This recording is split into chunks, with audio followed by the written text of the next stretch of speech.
one of them. No, it's not. It's really interesting that part of Amy's transformation. I don't get the redhead thing. I don't know.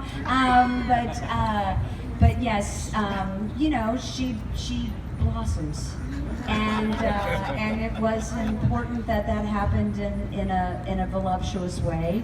And so I do remember that morning about 4:30 in the morning in some bizarre warehouse in the middle of I don't know where, with these guys who were Marina Del Rey. nervous to slap. I was just took my shirt off and they slapped plaster on my chest. It's like, whatever you need to do, it's okay. And then they built these beautiful breasts. I mean, and that gown that was designed, and that too was just a wonderful. And she auctioned them off at a convention a few years ago. I carried them around for years. I don't know why. In a See's candy box. I don't know why. It's the one thing I kept. Tell them who bought them. What? Tell them who bought the breast. Okay, no, that's okay. John, you can tell. Steve Johnson bought the breast. I did not. It's funny though. Yeah, I always wondered why, at the end of the movie, why Jerry was, I guess, stupid enough to not once but twice tell Peter Vincent that he needed faith for it to work on him. I mean, the one time I guess okay, but by the very second time it seems just like, really, you're just asking to be beat at this point.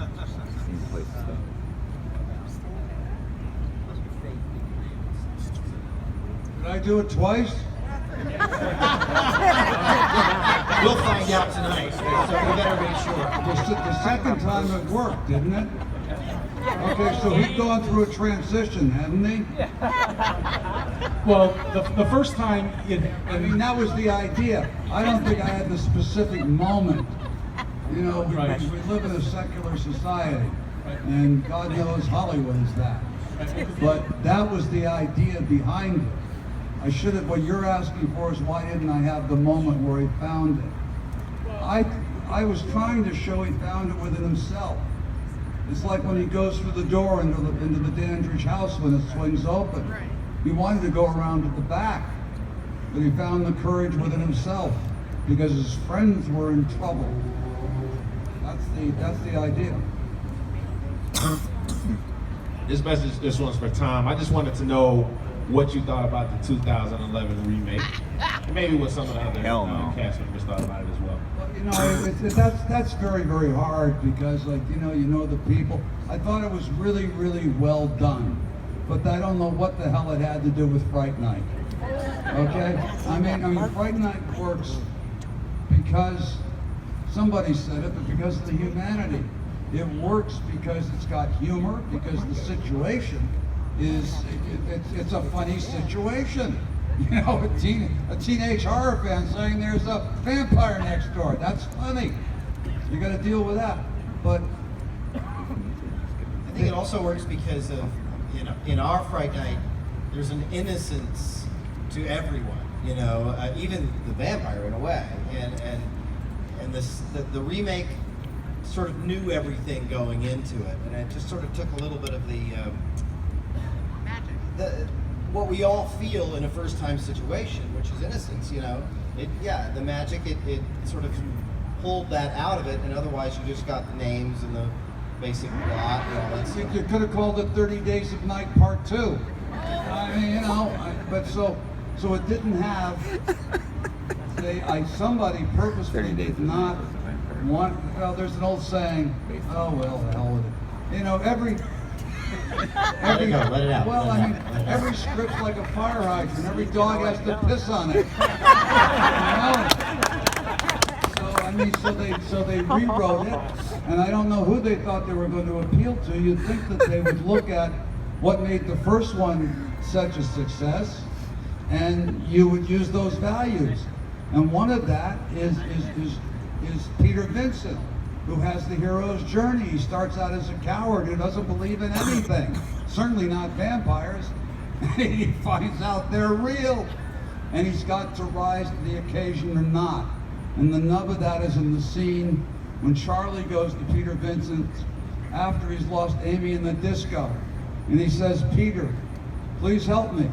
And Peter tells him that he's a total fake and a phony. And yet somehow they managed to get there. And he says Peter Vincent isn't even my real name. I don't know what Peter Vincent's real name is. But I mean, but that moment, that's the heart of the movie. And none of that was in the supposed remake. So no, I didn't like it. All right. Two more questions But I and then we're done. respected it. Go ahead. Okay, this question is for Jonathan. Jonathan, so you were shot in the head. So were you undead? Were you zombie? Well, you know what? It was just sloppy writing. Ask, ask this guy over here. He wrote it. I just did what they told me to do. I figured he was a halfling. You call him a ghoul too, but I mean he's somebody who's been turned into a slave by Jerry Dandridge. But Jerry Dandridge has drunk of his blood, but he has not exchanged any of. He's drunk of Charlie's blood, but he hasn't given Charlie any of his. So he hasn't totally transformed him or brought him over to the other side. He's the Renfro character from Dracula? Redfield. Renfield from Dracula. Okay, last question, right over here. Okay. Well, my question's for kind of like everyone up there, but mostly Tom. But like, what are your feelings on how like the Twilight portrayed vampires versus the ones in your movie? Sorry if that doesn't make sense, but it's kind of. Twilight versus Fright Night. You want to take that on, Tom? I don't really think I can. The vampire is a symbol, and it changes with each new generation of the popular culture. And so you get a YA, love story, which is terrific. I'm thrilled. And they'll change again and again. When I did Fright Night, everybody thought vampires as a genre were dead. No pun intended. I mean, they had a terrible disaster with Dracula the musical, with Robert Wise directing, huge Broadway hit, terrible, failed as a movie. And then they went to farce with Love at First Bite with George Hamilton. Yeah. And if you do farce, it means the genre's exhausted. When they start becoming self-reverential, it's through. Needs a rest. Somebody's got to come along and reinvent it. And that's what Fright Night was. And it kicked off another 30 or 40-year run of vampires. Who knew? Ladies, gentlemen, Steve Johnson, thank you all so much. Thanks for coming out. Enjoy the movie, guys. Thank you for coming.